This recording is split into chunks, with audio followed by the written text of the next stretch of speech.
더불어민주당 이번엔 인증샷 공방입니다. 사진 속에 이 사람과 무슨 사이냐는 겁니다. 자, 먼저 이 사진, 이낙연 후보와 최성해 전 동양대 총장입니다. 이재명 후보 측은 조국 전 법무부 장관에게 불리한 진술을 했던 최 전 총장과 이낙연 후보가 친한 사이냐고 물었습니다. 여기에 이낙연 후보 측은 이례적인 기념사진이었다며 일축하고 사진에 사진으로 응수했습니다. 광주 폭력 조직의 행동대장으로 보도된 인물이라며 다정히 손잡고 있는 모습을 어떻게 봐야 하냐는 겁니다. 그러자 이재명 후보 측은 이낙연 후보도 두 차례 만났던 5.18 관련 단체 회장이라고 반박했습니다. 두 후보 어제 TV토론에서 직접 네거티브 공방을 벌였습니다. 70점 이렇게 말씀하셔서 꼭 남의 얘기하는 것 같은 느낌이 좀 들었습니다. 그러면 정부 평가에서 대통령은 혹시 몇 점, 본인은 혹시 몇 점 이렇게 말씀하실 수 있을지.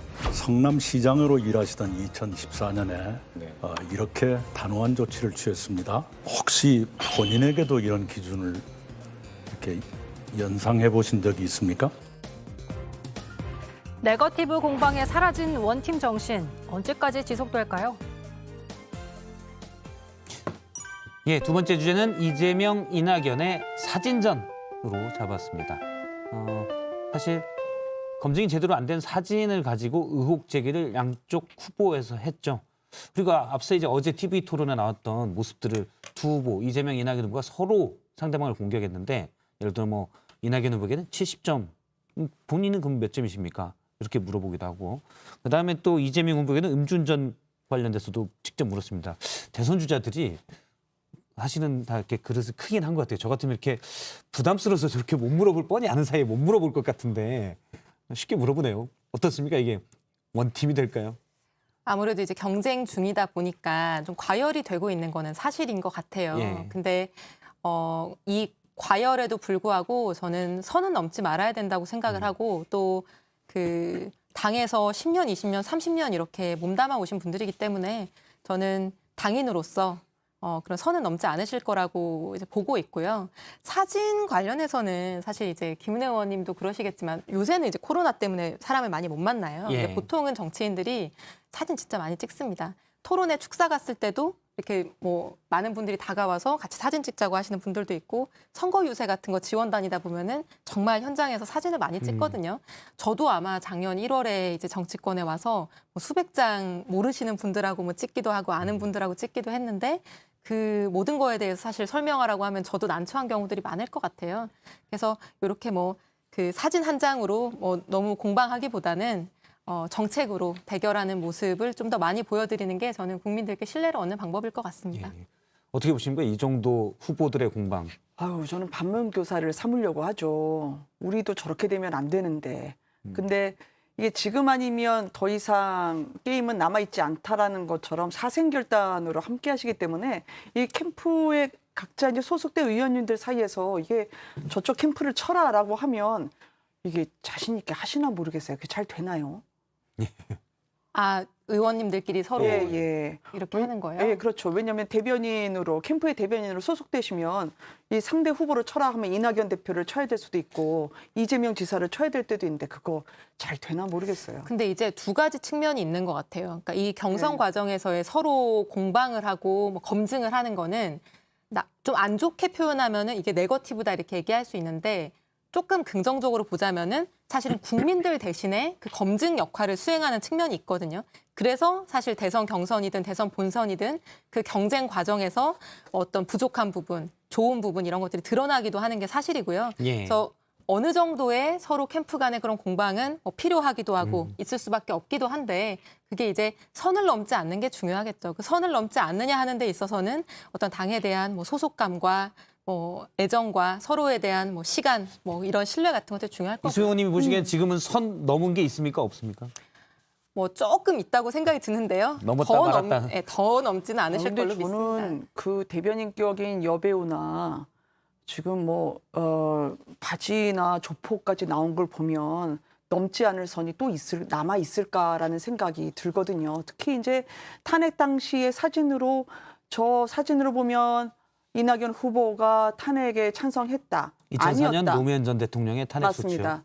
그러면 이게 관상을 보거나 아니면 직원을 동원하겠다는 건지 이 정치판에서 검증이 안 될 일을 갖고 끝까지 이미지를 갖고 사진 속의 미소를 갖고 친문이다 아니다 감별하는 거는 저는 21세기에 맞지 않는 제가 선거운동 같거든요. 궁금해하시니까 말씀을 드리면 네. 국민의힘 대선 경선 버스도 8월 달에 지금 출발하실 예정이잖아요. 네네 8월 딱 말이요. 한 달만 기다려보세요. 지금도 사실 시작하기도 전인데 홍준표 뭐 후보, 뭐 유승민 후보가 새로 입당하신 두 분을 지금 얼마나 때리고 계세요. 근데 그것들이 경선 시작하기 전인데도 이런데 사실 이제 시작하면은 여러 가지 검증이든 뭐 여러 가지 뭐 논란이 있을 수 있으니까요.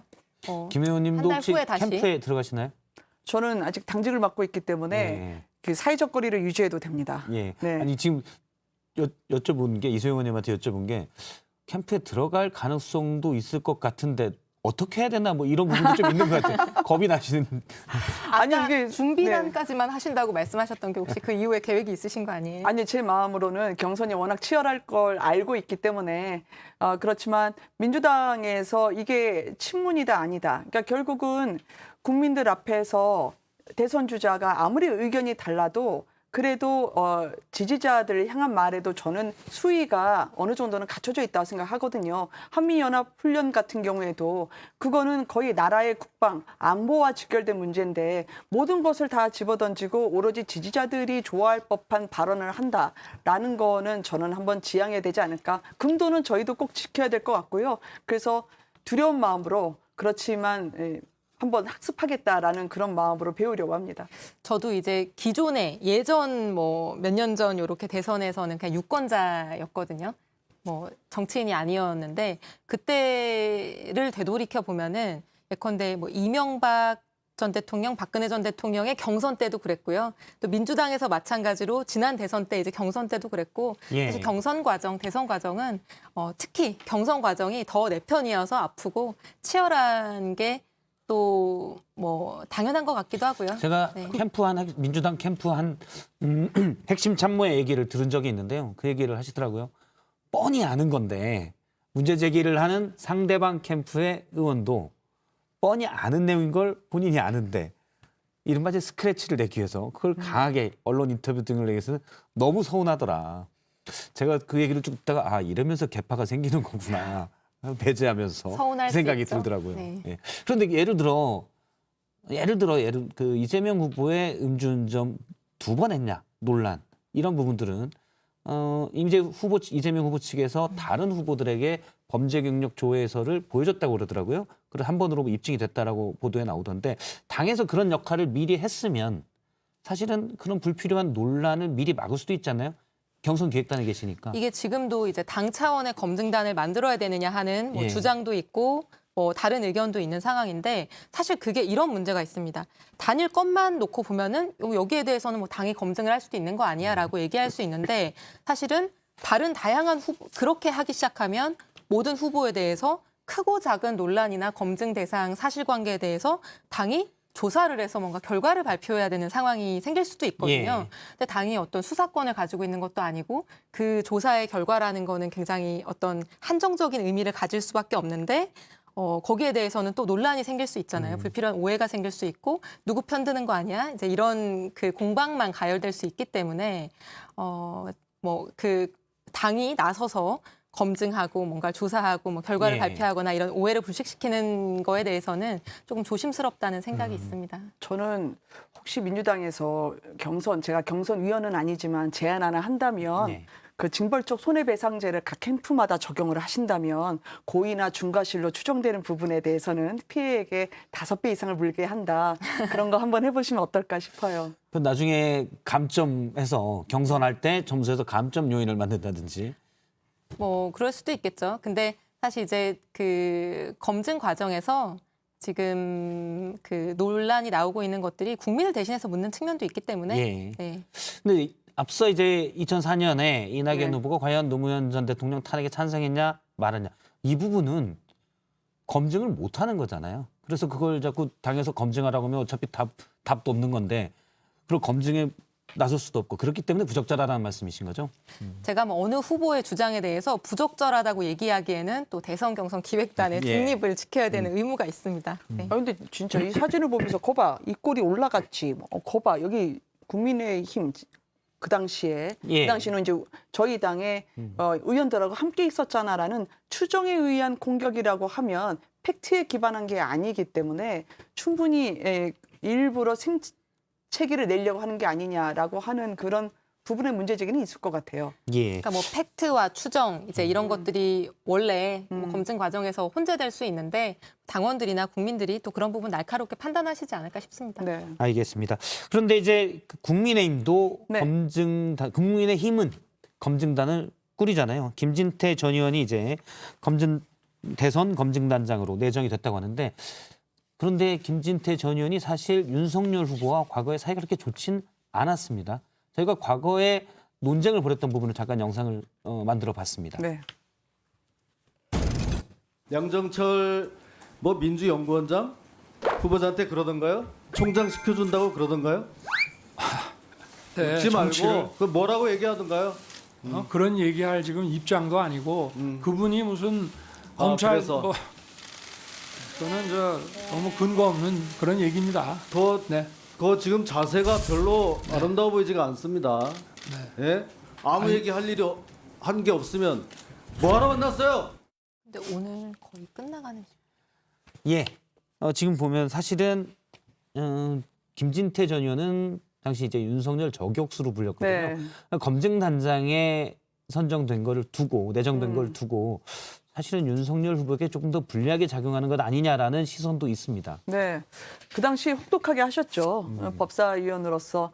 근데 그 당시에 네로라는 저격수가 또 한 분이 있었습니다. 장제원 의원도요. 예. 근데 장제원 의원이 지금 윤석열 총괄실장.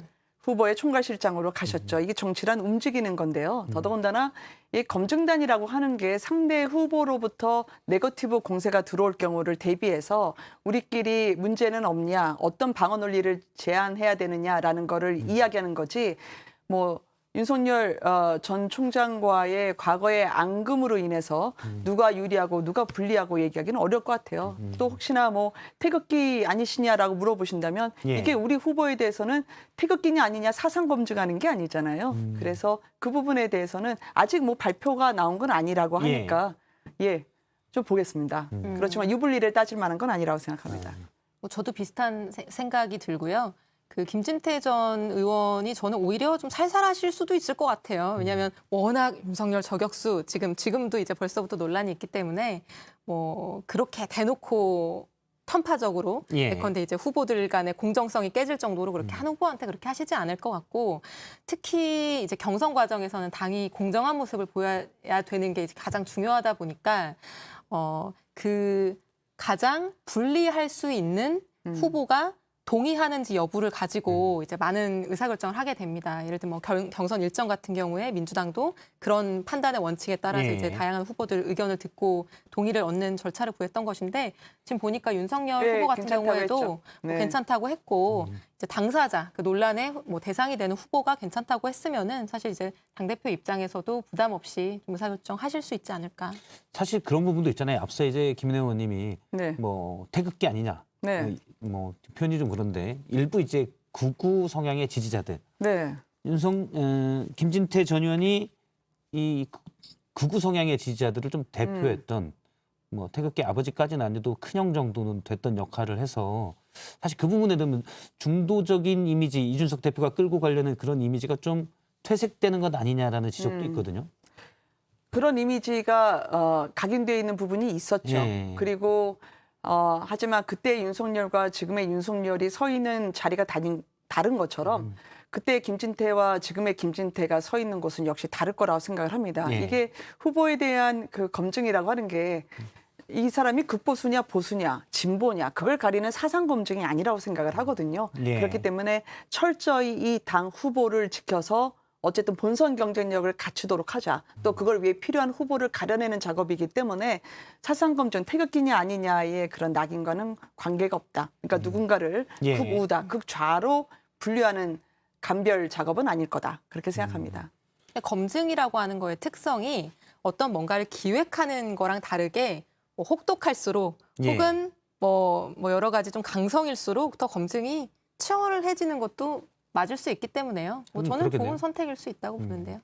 어차피 이제 검사 네. 출신이고. 네. 예. 알겠습니다. 앞서 이제 민주당의 하나 송영길 대표 얘기 잠깐 해보도록 하겠습니다. 앞서 한미연합 군사훈련에 대해서 얘기를 했는데 지금 민주당 의원 약 70명 가까이가 이른바 서명을 해서 연기하자라고 하는데 송영길 대표는 일단 연기는 없다. 뭐 김여정 부부장의 말 때문에 연기해서는 안 된다라고 얘기를 하고 있거든요. 역시 당대표가 대선에 가까워지니까 당대표의 말이 좀 힘이 없어지는 건 아닌가 이런 생각도 들고요. 당대표의 말이 힘이 없어지는 문제는 아닌 것 같고 예. 저는 사실 그 성명서에 서명을 하신 의원님들의 생각이나 어떤 마음인지도 이해가 됩니다. 사실 우리가 뭐 1년 반 전만 하더라도 남북이 굉장히 평화 무드였잖아요. 예. 남북 정상회담을 2018년에 하면서 뭐 거기에 대해서 지지하는 국민들이 95%에 뭐 육박하기도 했었고 굉장히 기존의 뭐 대립, 갈등 이제 이런 국면에서 평화의 국면으로 넘어온 거에 대해서 많은 국민들이 이제 안도감을 느끼신 분들이 많았었는데 이제 최근 1년 4개월 동안 뭐 연락선도 단절이 되고 굉장히 이제 쌓아왔던 관계들이 이제 경색되어가는 과정이었거든요. 예. 근데 그런 상황에서 이제 어렵게 다시 이제 평화의 무드로 갈 수 있는 좀 모멘텀이 왔다라고 판단하시는 분들 입장에서 볼 때는 이런 상황에서는 조금 더 이 평화 무드를 좀 안착시키는데 우리가 집중해야 되는 거 아니냐라는 의견이 있으실 수 있을 것 같아요. 근데 이제 그런 입장은 저는 뭐 이해가 되고 그 마음도 공감이 되는 측면이 있는데 저희 이제 한미연합사 부사령관 출신인 이제 민주당 저희 당의 예. 김병주 의원께서도 사실 지금 이제 한미연합 훈련 같은 경우에 규모도 사실 많이 축소했고 방어적인 훈련인데다가 지금 이미 예비 단계가 시작된 상황이기 때문에 지금 연기하기는 어렵고 우리가 단순히 뭐 화해 무드만 볼 것이 아니라 한미 간의 예. 신뢰와 협력도 굉장히 중요하기 때문에 지금 이제 연기는 어렵다고 말씀하셨고 송영길 대표도 같은 입장이시거든요. 그래서 그런 점들은 둘 다 좀 일리가 있고 또 충분히 이해가 간다. 저는 이렇게 보고 있습니다. 예. 한반도 평화는 중요하죠. 그럼요. 전 비핵화도 더더욱 중요한 문제라고 생각합니다. 근데 그 어떤 것도 진전되지 않은 상태에서 쳇바퀴를 지난 4년간 돌렸죠. 그럴 때 그렇지만 분명한 왔다 갔다 하는 상황에서도 분명한 한 가지는 있었던 것 같아요. 김여정 하명이 내려올 때마다 우리는 어쩔 줄 몰라 했다라는 거죠. 그러면 국군 통수권자가 김여정 부부장이 아닌데 우리가 한미군사훈련을 멈추고 그거를 70여 명이 집권당이 서명을 하고 그리고 미국에 약속했던 거를 손바닥 뒤집어야 되느냐? 그런 부분에 대해서는 외교의 일관성이 우리나라의 국격과 신뢰성을 담보하는 거기 때문에 저는 절대 집권당을 오히려 유념해야 된다 생각하죠. 외교적인 측면, 국격을 고려할 때 하명이라는 표현 쓰시면 안 되는 게요. 예를 들면 올해 초에 문재인 대통령이 미국의 조 바이든 대통령 만났어요. 기후 정상회담에서. 그래서 그 제안을 수용해서 기후 정책과 관련된 어떤 입장들을 많이 발표했거든요. 이거 하명인가요? 아니죠. 외교의 관계에서는 전략적인 판단을 하는 것이죠. 그래서 상대방의 제안이나 요구에 응할 때도 있고 응하지 않을 때도 있는 것이죠. 그래서 예. 아니, 그렇게 표현하면 안 된다고 풍선 생각합니다. 쏴서 올리지 말라고 해가지고 전단 같은 거 부랴부랴 법안을 만들었던 게 민주당이었죠. 그게 김여정 부부장 말하기 전에 언제 그게 가능했겠습니까? 우리나라의 자체적인 중심은 대통령 고유의 판단으로 이루어져야 된다. 저는 그렇게 예. 생각하죠. 하지만 이제 뭐 민주당에서는 그게 하명은 아니다 그런 것을. 당연히 물론이죠. 예. 알겠습니다. 좀 하명으로 오인될 수 있다. 알겠습니다. 이 부분을 좀 제가 앞에 배치해서 얘기할 걸 그랬습니다. 두 분이 치열하게 논쟁을 벌였었는데, 예, 오늘 두 분 말씀 여기까지 듣겠습니다. 네. 고맙습니다. 감사합니다.